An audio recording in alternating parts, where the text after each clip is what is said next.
Hola, vamos a tratar algunos conceptos del tema de conjuntos sobre elementos, subconjuntos, pertenece a, incluido son conceptos sobre los que me habéis expresado algunas dudas. Entonces yo os lo voy a explicar con uno de los ejercicios que me habéis preguntado, pero bueno, una vez de que está aclarado el concepto, la verdad es que los ejercicios son muy parecidos. Una vez de que si entendéis esto, no vais a tener ningún problema para entender los demás. Bueno, pues como os decía, es un ejercicio con dos conjuntos. De ejemplo, uno es S, que tiene un único elemento C. Y el otro es el conjunto T, que como podéis ir viendo, en realidad es muy diferente porque los elementos de T, que es aquello que aparece entre llaves, son dos conjuntos. El propio conjunto vacío y un conjunto que tiene un único elemento C. El hecho de que tenga un elemento C, A o B, para la mayoría de las cosas que vamos a ver hoy es intrascendente. Lógicamente sería otro conjunto diferente si tuviera otros elementos, pero en este caso no tiene mayor importancia, porque vamos a hablar de dependencia y de qué está dentro de qué. Entonces, para entenderlo mejor, os he preparado este diagrama. Bien, en este diagrama de los dos conjuntos, pues podemos ver, como decíamos, el conjunto S, que tiene un único elemento C, y el conjunto T, que tiene dos elementos, ¿no? Estos dos elementos son conjuntos, como podéis ver. Y ahora vamos a ir poco a poco explicando esto. Empecemos con el conjunto S. Una de las formas de las que se suele explicar todo esto es pensar en archivos, en carpetas, en cajas, ¿no? Cada uno lo entiende un poco a su manera. Vamos a imaginar que S es una caja, el conjunto S. Si yo abro la tapa, si abro S, me voy a encontrar con un único elemento C, nada más. Entonces C es el único elemento de S y por lo tanto pertenece a S. Como elementos no hay más, es el único que se vea bien ahí, la línea del medio, ahí. C pertenece a S, bien, porque es el único elemento. Vamos a ver qué es lo que pasa en T, que es muy diferente. Cuando cerramos T, lo mismo, esta línea externa es como si fuera una caja, la levantamos, la tapa, y ya no nos vamos a encontrar a C, nos vamos a encontrar estos otros dos conjuntos que tenemos aquí. Entonces los elementos de T son conjuntos a su vez, ¿vale? Entonces tenemos por un lado este de aquí, este de la izquierda, que es un conjunto vacío. Entonces lo que es una línea, lo que es una elipse, en este caso, ya sabéis que en los conjuntos luego a la hora de expresarlo se pone como llaves. Entonces yo tengo unas llaves que no tienen nada dentro. Y eso es un elemento de T, pertenece a T, porque cuando yo he abierto la tapa de T, me he encontrado directamente con ese conjunto, no con lo que tenga o no tenga dentro. Como sabéis, este conjunto vacío también se puede escribir así, con una especie de cero tachado. Entonces lo que estoy poniendo ahora no es algo que también se cumple,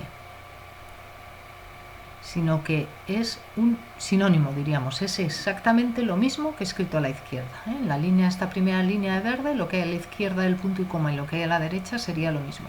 Estoy hablando de que este conjunto es elemento de T, elemento, pertenece a T, porque cuando abro T es lo primero que me voy a encontrar. Me voy a encontrar ese conjunto vacío y me voy a encontrar otro conjunto, por lo cual otro par de llaves, que entre comillas diríamos casualmente tiene un elemento C. Pero en realidad es el conjunto lo que me he encontrado cuando he abierto, no C. Para mirar C tendría que mirar, ¿no?, dentro de ese conjunto para encontrarme con C. Entonces, el conjunto es lo que me encuentro. El conjunto es el elemento que compone T. Y lo escribiríamos así. Bien, si ha quedado bien claro esta relación de pertenencia, pertenece a, vamos a ir entonces con los subconjuntos y con el incluido. Y a ver qué información podemos sacar de todo esto. Seguimos. Vamos a borrar todo el rastro que hemos dejado y vamos a ir poco a poco haciendo otra cosa diferente. Yo ahora voy a coger partes de cada conjunto, es decir, voy a echar mi propio lazo, como si dijéramos de alguna manera, mi propio límite dentro de ese, y voy a ver qué parte de ese cojo. Entonces puedo echar el lazo, por decirlo de alguna manera, que no sea muy riguroso, yo creo que lo vais a entender así, y coger solo a C. Entonces, esto que he hecho, ese lazo cerrado, son un par de llaves siempre, que dentro tienen a C. Esto es un subconjunto de S. Entonces está incluido o igual a S. ¿Vale? No es un elemento, porque esta línea roja la he introducido yo. Cuando abríamos antes S, cuando abríamos esa tapa, no estaba esta línea roja, luego no estaba el conjunto, estaba directamente la C. Luego estaría mal puesto esto mismo que he escrito aquí, con el símbolo de pertenece a. No pertenece a S, es parte de S, es un conjunto que forma parte de S. Bien, si cuando he hecho este lazo tengo la mala suerte de no pillar nada dentro, que sería esta situación de aquí, pues tendría a su vez un subconjunto de S. Lo que pasa es que como no tiene nada, es un subconjunto vacío. Par de llaves otra vez. Puedo poner incluido o incluido igual, porque esto funciona un poco como el menor o menor igual. 2 es menor que 8 y 2 menor o igual que 8 también está bien. El igual me sobra, no es necesario, pero no está mal. Con esto ocurre lo mismo. El conjunto vacío está incluido en ese. No pertenece, porque esto de aquí, este lazo, no estaba cuando hemos abierto ese. Y como el conjunto vacío también tiene esta otra notación, lo podríamos poner así, con y sin el igual. Vamos a poner sin ahora. Bien, vamos con T. Y vamos a hacer lo mismo. Puedo coger, hecho ese lazo, como decíamos, y puedo coger solamente esto de aquí. ¿Qué es lo que ha quedado dentro de mi conjunto? Mi conjunto, que es un subconjunto, es ese par de llaves. ¿Qué es lo que he pillado dentro? Pues he pillado este otro conjunto que está vacío, que es el que aparece en el gráfico también en azul. Entonces, esto de aquí no pertenece a T, porque esa línea roja la hemos puesto nosotros, sino que está incluido en T.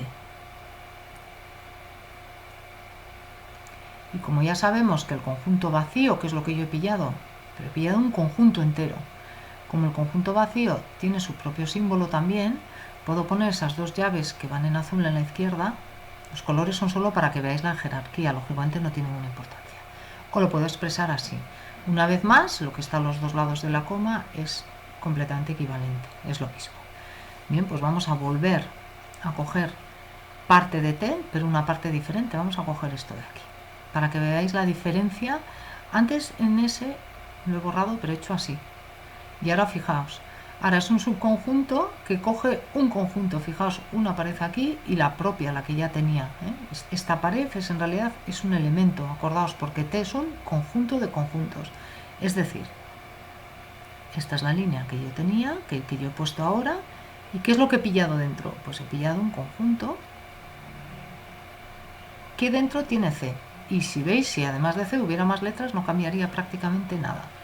Entonces, este conjunto es parte de T, es un subconjunto de T, por lo cual está incluido en T. Lo mismo que antes podríamos poner el igual. Bien, bueno, una vez que hemos aclarado estos conceptos, yo creo que va a ser más fácil ir analizando cada una de las propuestas del test, ¿no? De los apartados. El primero, ¿el conjunto vacío pertenece a T? Sí, es lo que hemos dicho al principio, si os acordáis, cuando hablábamos de los elementos de T. Vamos a borrar lo que le hayamos puesto nosotros. Los elementos de T, uno de ellos era este conjunto de aquí. Vamos a hacerlo en otro color. Este, que no tiene nada dentro. Es un conjunto vacío. Y es el elemento de T. Es lo que vemos cuando abrimos ese T, cuando abrimos la caja. Entonces, este está bien. Bien, seguimos. Un conjunto que tenga el conjunto vacío está incluido en T. Esto es lo último que hemos hecho casualmente. Es esta primera línea. Es cuando os decía un conjunto que contenga el conjunto vacío. Hay que ponerle el incluido, no el pertenece. Precisamente por esto que acabo de decir, el siguiente estaría mal. Ya hemos hecho estos tres. El conjunto vacío está incluido o igual en ese. También lo hemos visto. Que es esta última línea de aquí a la izquierda, que os recuerdo que era hacer así. No puedo poner pertenece porque no es un elemento que estuviera en ese, sino que es un subconjunto que he hecho yo ahora. Cuando lanzo ese lazo y abarco parte del conjunto. Acordaos, por cierto, que dependiendo de los elementos que tengan S y T, hay más o menos subconjuntos posibles.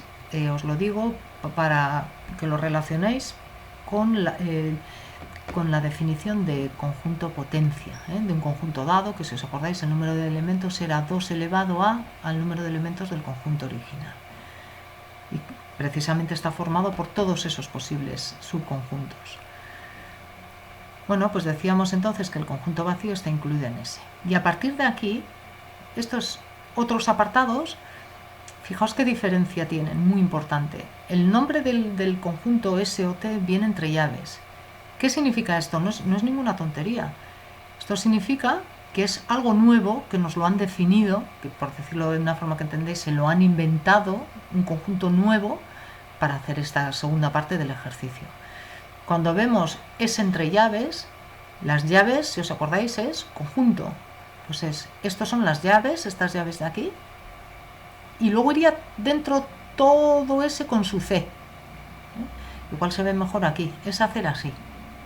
No es lo que tenía antes, es como si hubiera metido la caja en otra caja, ¿vale? Entonces ahora el conjunto es diferente y sus elementos, el único elemento que tiene es ese, no el conjunto vacío. Para que hubiera tenido el conjunto vacío habría tenido que ponerlo yo aquí, así. Pero en ese caso ya no es el conjunto S, sino que sería el conjunto S, conjunto vacío, expresado en una u otra notación. Ahora sí, tengo como elementos la S y el conjunto vacío, y entonces estaría bien, pero poniéndolo así. Con esta notación o con esta otra, que sería indiferente. Pero tal y como está, no. Lo único que ha hecho es definir un conjunto cuyo único elemento es el propio conjunto S. Y lo mismo ocurre con T. En este apartado de aquí, esa T entre llaves es este conjunto de aquí. Vamos a borrar lo que había hecho antes. Así. Lo que está en verde, esto es lo relativo a este ejercicio. Lo mismo, no tiene un conjunto vacío aquí. Luego el conjunto vacío no es un elemento, el único elemento es T, que a su vez va un poquito como por capas. Este conjunto nuevo que nos han definido, le podemos haber llamado R o P, pero no le han puesto un nombre, entonces es este conjunto. Tiene un único elemento. Cuando yo abro esta tapa verde me encuentro con T. En su interior tendrá lo que tenga, pero el único elemento, si yo abro esta caja verde, me encuentro solo con T. Es un único elemento. Bien, los dos siguientes son más fáciles de ver que son erróneos, puesto que nos están diciendo que el conjunto vacío es igual a esto que os hemos dicho de un conjunto cuyo único elemento a su vez es S, un conjunto cuyo único elemento a su vez es T. Está claro que no son conjuntos vacíos, tienen a S y a T, precisamente. Bueno, espero que con esto ya haya quedado un poquito más claro. Venga, gracias.